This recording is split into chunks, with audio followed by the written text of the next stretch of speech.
Bueno, acá en este Optra 2.0, las primeras revisiones, ¿no? Las revisiones básicas, pues, cuando vamos a enfrentarnos a un vehículo que no lo hemos tenido, no lo conocemos el estado en que está.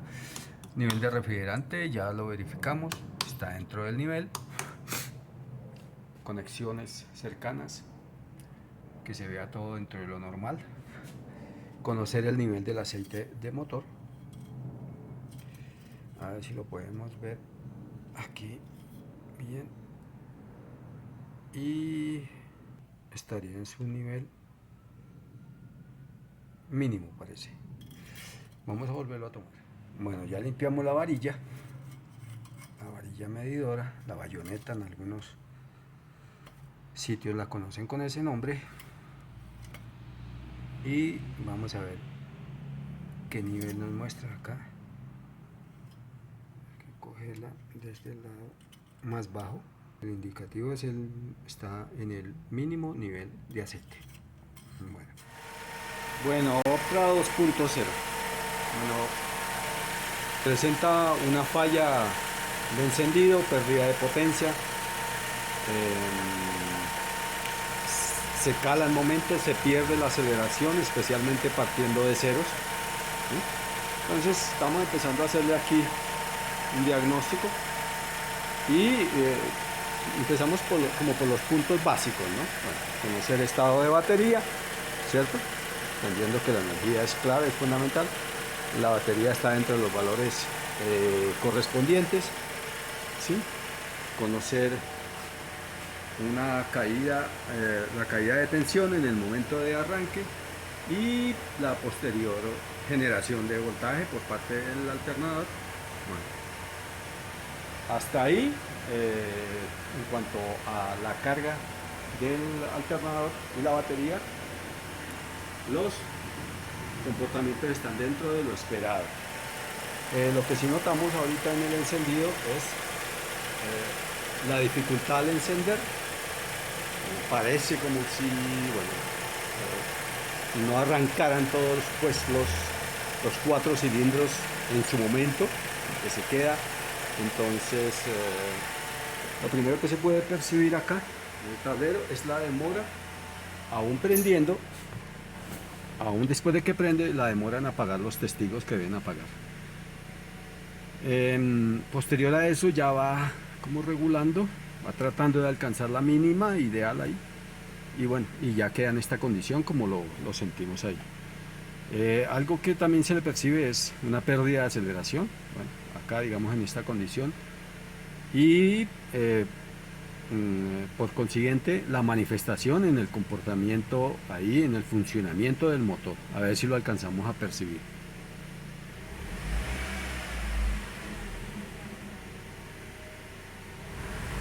Ahí está. ¿Mm? Ahí está. Bueno, entonces vamos a entrar a proceder concentrarnos más en esos dos aspectos. Lo que fue el momento del encendido, lo que manifestó, y esta pérdida de aceleración arrancando, digamos, de cero, ¿no? De ralentí hacia adelante, hacia arriba. Bueno, aquí lo que tenemos es una prueba inicial para hacer un reconocimiento de datos actuales, ¿no? Un flujo de datos, no es otra cosa. Ya estuvimos mirando códigos presentes, no hay códigos tampoco almacenados. Queremos ver cómo se comportan estos valores. Ahí los que están al lado izquierdo con puntico son los en los que nos vamos a concentrar y conocer cómo se va a comportar eso una vez encienda la máquina y vaya calentando. ¿Listo? Entonces vamos a hacer el encendido, es lo que vamos a mostrar. Allí tenemos el voltaje 12.4 y inicialmente encendamos.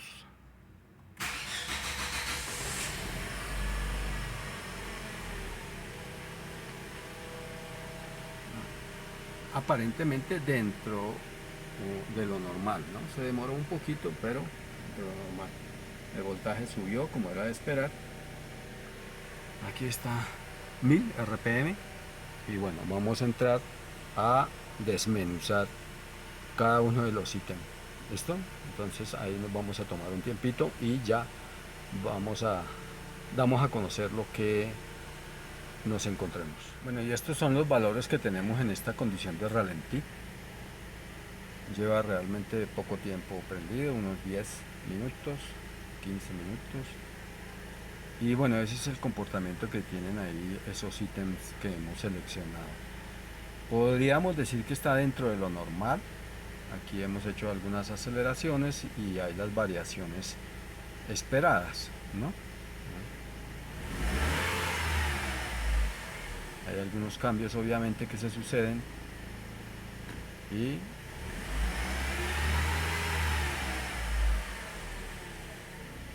digamos que aparentemente en algún momento la máquina responde como debería ser, pero a ver si percibimos en otras no.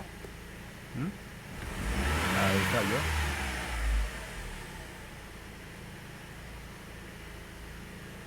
Ese sensor MAP es uno de los que podemos aquí que estaría entre los primeros para hacer una observación y conocer su comportamiento. Lo hace dentro de lo normal aquí, como es esos cambios rápidos que hace en la medición de kilopascales. Bueno, y así los otros, ¿no? El pulso de inyección, el sensor de oxígeno está entrando como a trabajar. Entendemos que este sensor me parece que no tiene circuito de calentamiento, entonces se va a demorar más en entrar a trabajar. Diagnóstico a través del oscilograma, ¿sí? Del osciloscopio, del encendido. Estamos tomando en este momento el encendido de las salidas para el cilindro 2 y 3, ¿sí? En el circuito primario, y esto es lo que tenemos en nuestra gráfica, ¿no? Bueno, de acuerdo a la muestra de esta gráfica, cuando hay un buen funcionamiento, pues esta está muy diferente. Lo que podemos ver es que, yéndonos de una vez al tiempo de quemado que está realizando, que debería estar entre 1.2 milisegundos y 2 milisegundos, pues no alcanza a tener siquiera 1 milisegundo, ¿no? El tiempo de quemado, entendiendo que el tiempo de quemado es esta partecita que aparece aquí en la gráfica. A ver si la podemos hacer un acercamiento. Corresponde a la partida de aquí, de esta línea hacia allá, ese pedacito, ¿sí? Y la gráfica de esas dos que corresponde a esas bujías, a la 2 y la 3, pues está bastante deficiente. No tiene, además de ser muy corto el tiempo de quemado, la muestra que debería tener acá esta señal es una subida en el voltaje aquí al finalizar el tiempo de quemado, cosa que no lo tiene. Y aquí en la parte baja debería tener unas oscilaciones, ¿sí? Que es como la energía sobrante que podría estar entregando la bobina en ese circuito a la hora del quemado. Entonces, lo que podemos ver es eso. Este tiempo de saturación, que corresponde acá desde este punto hasta este, pues está en cerca de 3 milisegundos. Y bueno, lo que podemos ver es ese oscilograma ahí para esas dos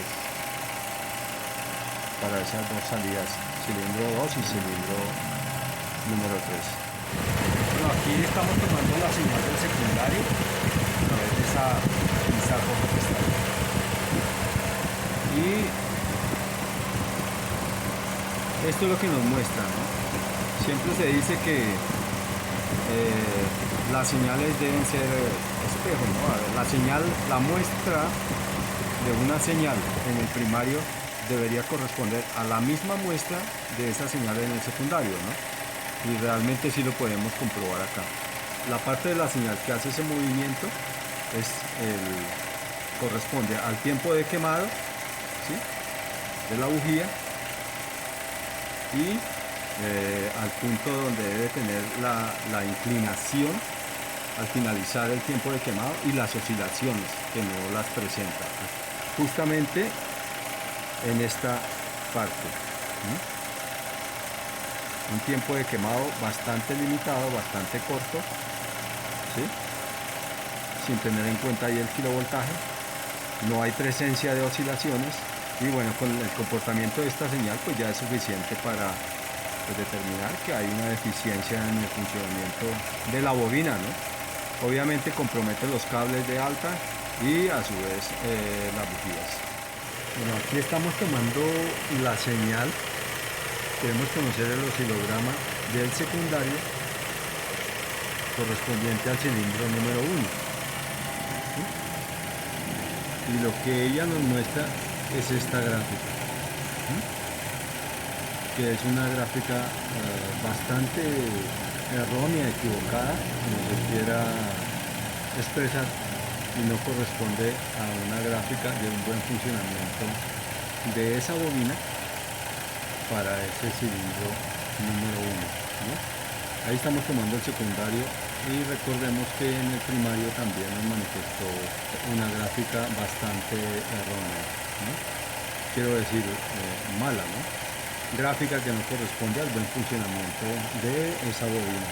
Aquí podemos ver que el tiempo de saturación está por encima de los 2 milisegundos, ¿sí? Bueno, digamos que eso es aceptable, pero vea que podemos observar que el tiempo de quemado es casi nulo, ¿no? Es casi nulo,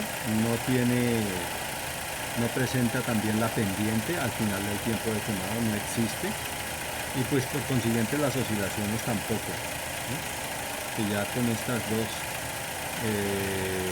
deficiencias o muestras ahí de este oscilograma nos da para entender que esta bobina en este cilindro no está funcionando de manera normal, de manera correcta.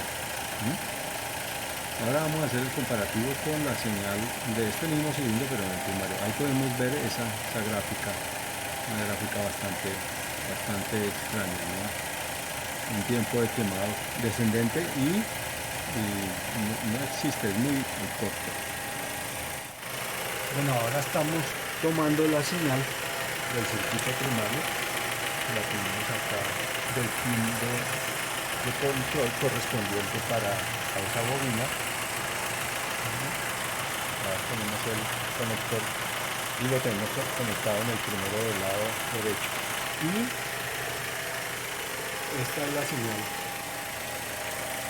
que él nos muestra, ¿sí?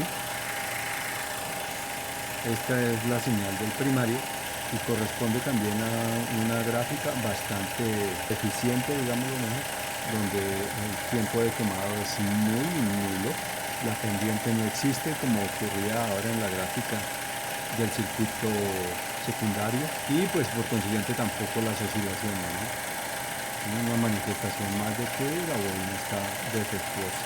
Eso es lo que podemos apreciar en este oscilograma y señal correspondiente al primario de la bobina para cilindros 1 y 4. Bueno, aquí haciendo la medición de resistencia de la instalación de alta de cada uno de sus cables dentro de los valores permitidos por el fabricante. Y las bujías, pues encontramos que las bujías son, sí, estas son unas bujías Bosch. Ya tienen pues la muestra de haber trabajado una buena cantidad de miles de horas, seguramente. Bueno, digamos que en la medición de resistencia pues también aparece dentro de los valores esperados, pero bueno, aquí podemos ver, a ver si reconocemos ahí una diferencia de la coloración de la parte superior de estas dos bujías. Esa que se ve más oscura, ahí podemos reconocer que esta bujía, que justamente estaba en el cilindro número 1, pues tenía una una diferencia de quemado con relación a la otra y a las otras dos, ¿no? Que las otras dos tienen también esa coloración como esta bujía que estamos apreciando aquí al lado derecho. Entonces ahí podemos reconocer que algo deficiente sí pasaba con esta bujía. Bueno, bien sea por la bobina que le corresponde, por el cable o la misma bujía, por eso estamos haciendo esa revisión. Y en cuanto a la conveniencia de siempre que se cambie el paquete de bobinas, tener que cambiar la instalación de alta y las bujías, es primero atendiendo las recomendaciones del fabricante, ¿no? Estas son tres piezas que trabajan encadenadas, incluso cuando es alguna bobina que tiene módulo de potencia incorporado, que no es el caso, pues necesariamente también hay que cambiar ese módulo, ¿no? Porque va incorporado en la bobina. Entonces son piezas, son determinantes a la hora de funcionar, del buen funcionamiento. Bueno, acá les queremos conocer el valor de emisiones a este Optra 1.8 y ahora tenemos allá una sonda, todo el tubo de escape, y acá vamos a conocer los valores y unos valores de HC bastante altos, ¿sí? Para el modelo de este vehículo, y el CO podría estar más bajo teniendo en cuenta el control de emisiones que tiene montado este vehículo, pero bueno, queríamos conocer esos valores teniendo en cuenta la condición de este motor en este momento. Hemos encontrado falla en las bobinas de encendido, las bobinas de alta potencia para los cilindros 1 y 4. No quiere decir con esto que los otros dos estén en óptimas condiciones. Bueno, acá ya tenemos parte de los repuestos que vamos a necesitar. Vamos a poner estas bujías, unas bujías Bosch, múltiple electrodo, repuestos de muy buena calidad. Ya corresponde a los utilizados anteriormente, más exactamente es el reemplazo. Esas bujías es el reemplazo de estas. Ahorita vamos a poder apreciar la diferencia de lo que es una usada con una 0 kilómetros, ¿no? Las bujías que se quitaron pues tienen ya miles de horas de trabajo. Y aquí está la bobina. Es una bobina como de origen alemán también. Y bueno, es la que vamos a poner en reemplazo de la usada también. Bobina nueva. Y la instalación de alta. Este contacto es bueno, ya lo he utilizado. Bueno, aquí tenemos presentes las dos bujías, la usada y la nueva. Podemos apreciar, si ponemos un poquito de atención observando cada una de ellas, el electrodo central. El electrodo central ha perdido, el de la usada, completamente su forma redonda y también altura. Eso obviamente hace que la calibración varíe, ¿no? Ahora, los electrodos de masa en la bujía nueva, ahí podemos apreciar que hacia los extremos tienen unas pequeñas aristas, en los otros es completamente plano, en la bujía usada. Esos electrodos de masa son completamente planos. Esas pequeñas aristas lo que hacen es facilitar el salto de alto voltaje entre los electrodos, que ese arco puede alcanzar un mayor kilovoltaje.